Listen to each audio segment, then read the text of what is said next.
Digades o que digades, os galos non son agora tan fermosos como nos tempos da miña nenez. Os galos que hoxe vexo son brancos, grises, as cristas pequeneiras e moradas, as colas como de galiña, curtas, raquenas. Cando eu era un cativo, outros galos nos cantaban. Eran unhas aves ergueitas, lanzás, maxestosas, cristas vermellas que pandeaban co pesadume, feros peteiros, ollos acesos, colo tornasolado de lene e fonxe plumaxe, potentes azas, esporas douradas, e a cola un chafariz de lumes e de sombras, con aquelas longas plumas, corvas como caxotos, como vagos de pegureiros, de bispos orientás. Algo de militar, de real, de pontifical había nequeles galos. Capitáns de Frandes, príncipes idumeos, arquimandritas siríacos, feitos todos de lóstregos, de veludos, de arquivoltas, de arcos da vella, de solpores, de roibéns. Así era o galo máis antigo que lembro. Se vivira agora, tería 35 anos de idade cicais. Reinaba no curro de aquela casa onde pasábamos o brán. O meu pai viña os sábados, era novo, e nos bicaba con ledicia. Merendábamos tostadas de pan con manteiga e zucre.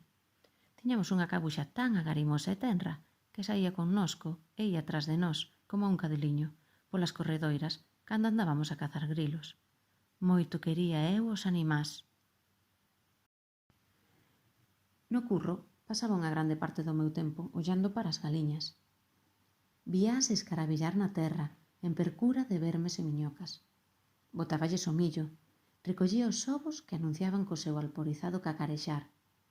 Cada ave tiña un nome posto por min, e eran tan estreitas as relacións entre min e elas que cheguei a coidar que nos comunicábamos co pensamento. Esos tiñan longos diálogos mentás coas bulidoras pitas e o seu fermoso e acougado rei.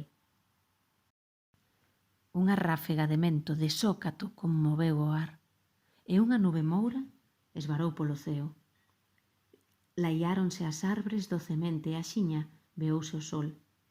A bouta azul fíxose gris e fría, e a choiva comezou a caer. Era unha choiva de brán, torrencial esmagadora. A terra seca bebeu arelosamente as primeiras augas. Logo, en cheita, rexeitou beber máis. Pozas e miúdos regueiros xurdiron entre a lama. Alampou un lóstrego, como se un carro de patacas emborcara a súa cárrega a rolar polo teito do ceo. O trono se escoitou. Non había poleiro acaroado ao curro. Recollíanse as pitas pola noite dentro da casa, nun rocho axeitado. Aquelas serán detrás de unha fiestra, eu ollaba chover. E de súpeto vin as pitas, mal pocadas, coas colas baixas, a chola afundida, arrechegadas ao muro nos recantos, esmaecidas, murchas, tristeiras. A iauga escorregaba por riba delas, teimosa, cruelmente. Non o puiden aturar. Baixei como a un lóstrego e abrinlles a porta da casa. Mais as galiñas non se moveron.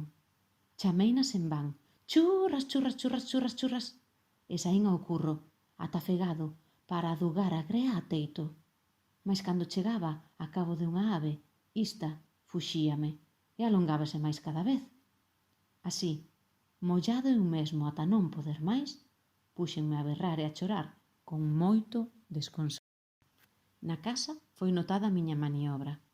O meu pai ordeou dende a fiestra a miña retirada. Mais como ia deixar que a iauga apodrecera os osos dos pobres animás? Cicabes os catarros, as palmonías, o reuma non existían para as galiñas. Meu pai decía que as súas plumas eran impermeables, pero isto non o podía eu crer. Seguín correndo detrás das pitas, como a todo. Entón a miña avoa saí con un paraugas e pretendeu collerme. Eu non a ouvía nen a vía, sempre a chorar e a correr tras das cativas aves. Axiña estiveron no curro a miña nai, as criadas, o meu pai, a miña tía, todos os paraugas da casa. Corría eu tras as pitas, corrían os paraugas detrás miña, até que cambiou a táctica da perseguición. Convencidos de que non regresaría a casa se as galiñas ficaban fora, os mores, escindidos en patrullas, adicáronse a cazar as aves. Pouco a pouco, mentres a choiva apoubigaba os paraugas, as galiñas foron caíndo nas mans das persoas e foron sendo postas ao abrigo. Moito nos deu que facer o galo. Por fin a miña avoa atinxiuno pola cola, mais, ao se tirar a il, esvarou e caeu. Ficou a carón do chan con todo o corpo. Perdeu o paraugas, pero non perdeu o galo. Só entón, xa ceibes da choiva os animaliños, acollínme eu a teito e todos os que interviran na cazata. Malia os paraugas, estábamos todos mollados como pitos.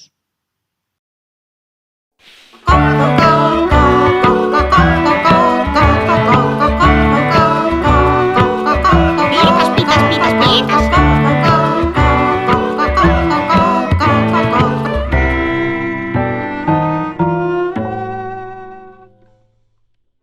Se cae